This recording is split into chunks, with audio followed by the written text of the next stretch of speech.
Good morning, dear students. Today I am here to tell you about the types of simple and compound epithelial tissues. So, in case of simple epithelial tissues, the tissues will be of simple types. It will not be granulated. No complex things will be present. So, it is again divided into three types: squamous epithelium, columnar epithelium, and cuboidal epithelium. So, in case of squamous epithelium, that is broad-like and it will be just pavement-like. Means normally it will go in a regular fashion. Example you can see in case of blood vessels and alveolus of the lungs.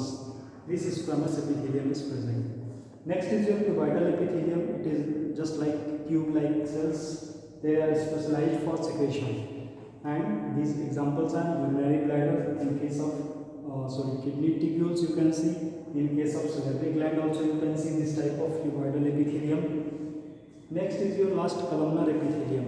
So columnar epithelium is just like the bricks and these are responsible for maintaining the internal shape and size of the cells. So stomach and intestine, they are made up of columnar epithelium, and this columnar epithelium that is helping in the different type of positioning and the structure maintaining of the internal cells or internal organs. Next, here you see the columnar is again divided into three types. So first one is your sensory epithelium. Sensory epithelium is, as the name is suggesting, it will be present at the sense organs where you can see in the nose, in the taste buds, in the ear. So this sensory epithelium will be, epithelial cells will be present. Next is ciliated. Ciliated, as the name is suggesting, it will have the presence of cilia, and cilia is responsible for the movement, to and fro movement, and for the removal of unwanted substances from within the cells. Example you can see the fallopian tubes, the bronchioles, there you can see the ciliated epithelium. Next is your glandular epithelium. So glandular epithelium is for the specialized secretions, and here you see in the salivary gland also you can see the glandular epithelium. So these three types of cells, they are very much responsible for maintaining the internal shape and size of the cells, and at the same time it is helping in protecting the internal tissues from the damage, wear and tear, etc., from pathogens also. Next is your compound epithelial tissues. So in case of compound epithelial tissue, that will be made of one or more types of cells. And first one is your stratified epithelial tissues. So stratified means it will be present at that type of places where there is heavy chances of heavy wear and tear. Example is your skin, then your mouth cavity, okay, then it is your tongue. So in this place you will find the stratified epithelial tissues. Second one is your transitional epithelial tissues. So in case of transitional epithelial tissues, that is, it will be not granulated and it will be protecting the two, that will be present at the places where there is the role of protection. Okay, and you see here it will not be granulated, and example is urinary bladder.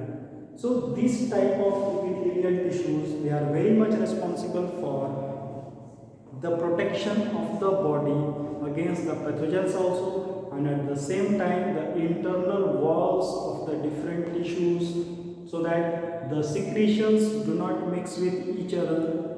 They are responsible, and this as a whole is responsible for maintaining the distance or maintaining the hormonal balance, enzyme balance between the cells, because these separate the cells.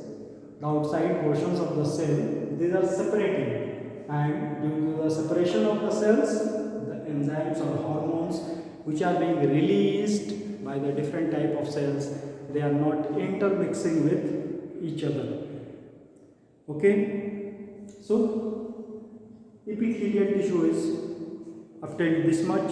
Next we are having muscular tissue. So muscular tissue, as the name is suggesting, the muscles will be present. The whole of the body is made up of muscular tissue. The muscular tissue is of three types. One is your striated, unstriated and cardiac.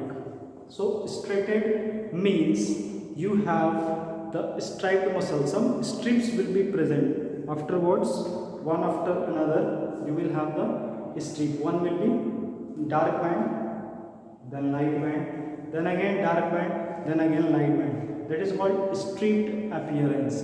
And this type of arrangement is under the control of individual, means it is voluntary. So the striated or the striped muscles, they are voluntary muscles. Example, it will be present at the places where there is movement in the limbs, in the legs, okay, hind limb, fore limb, that is present at the muscular region. Then there is smooth muscles, that is unstriated. Unstriated are involuntary muscles. You do not have any control over that. So all the internal organs, they are made up of unstriated muscles. So unstriated muscles, you are not having that control over that. So previously we have seen in the striated muscles, suppose it is present in the hand or legs. So if you want to move your hand, you can move. If you don't want, you can sit quietly.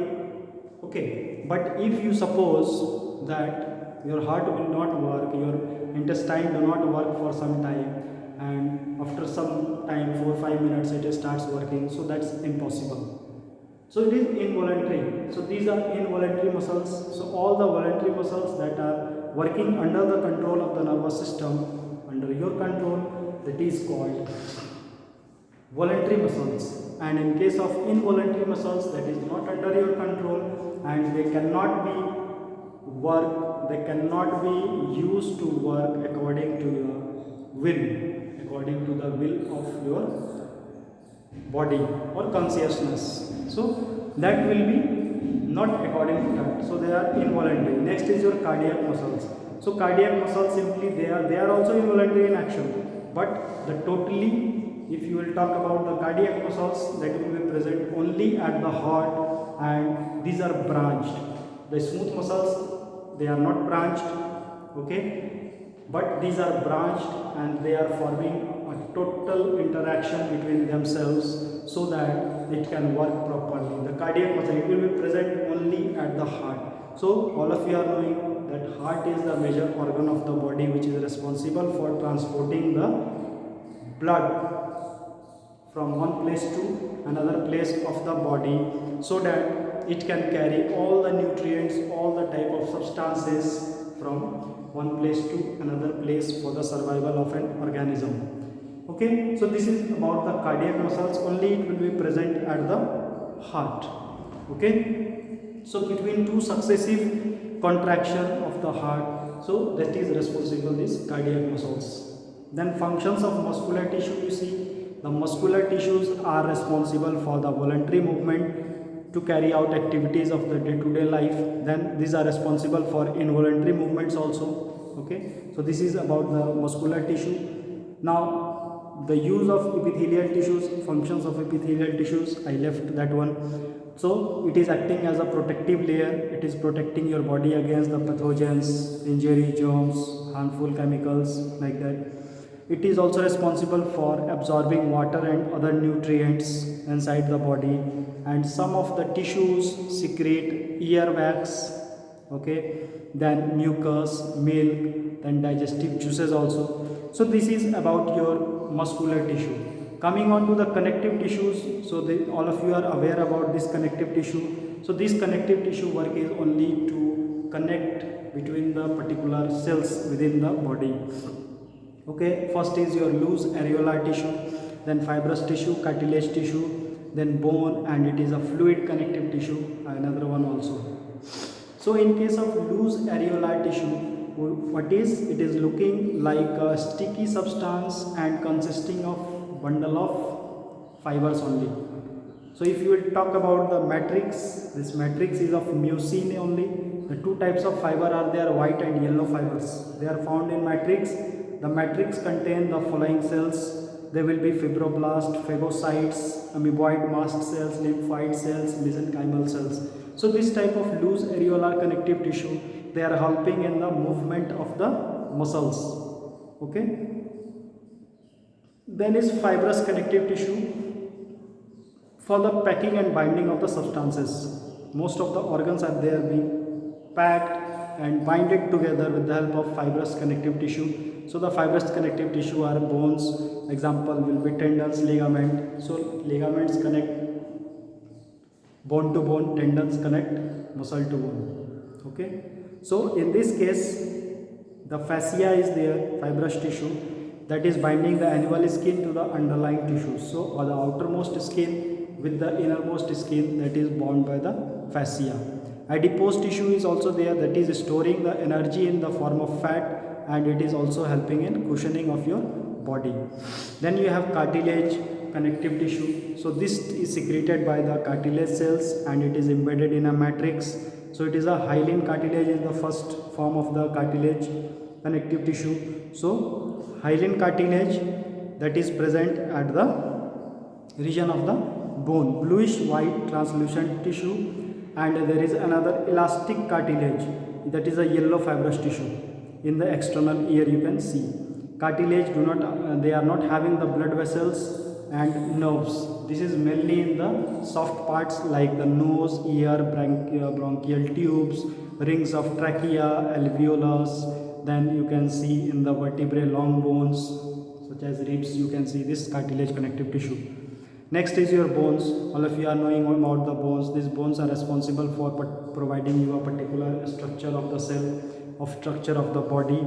These bones are hard and porous skeletal tissues which are present in the vertebrates only. Okay, they will have this supply of blood vessels, and at the same time they are also having nerves also. They are consisting of both living and non-living substances, and mainly they are composed of calcium and phosphates. They are arranged in thin circular layer, and in case of a surrounding, that is just like concentric circles, they are present around the central canal. The bones are present in small spaces, they are called canal or system of canals. The larger bones, they have the hollow fluid cavity filled with the bone marrow containing the blood cells and fat cells also. Then last is your fluid connective tissue, that is your blood and plasma. So blood, you are knowing, plasma, blood consists of plasma. Plasma is the liquid content of the blood which has having the different RBC, WBC, platelets, etc., etc. It is present. In case of animal, if you will see, this is also called vascular connective tissue, the blood and lymph. Lymph is blood minus RBCs. So if you are removing the RBCs and platelets also, there you will find lymph. Okay, lymph is similar to blood, contains the WBC but does not contain RBC and platelets. Okay, now its function is to transport the oxygen also. Okay, mainly with transportation of oxygen and nourishment within the body. So the functions you see, this connects the various organ of the body, supports the body, then gives the nutrients, hormones, oxygen also to the body. Next is your nervous tissue. So in case of nervous tissue, you can see the nervous tissue means it is forming the part of the nervous system. So nervous system, they are composed of neurons. The neurons contain dendrite, axon, cell body, okay, myelin sheath, the node of Ranvier, and lastly the synapses. And this nervous tissue is responsible for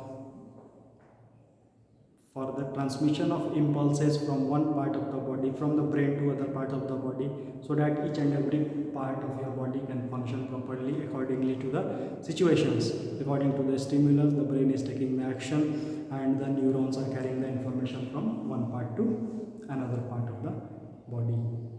Okay, in the next class we will deal with the different topic. Okay, till then, thank you.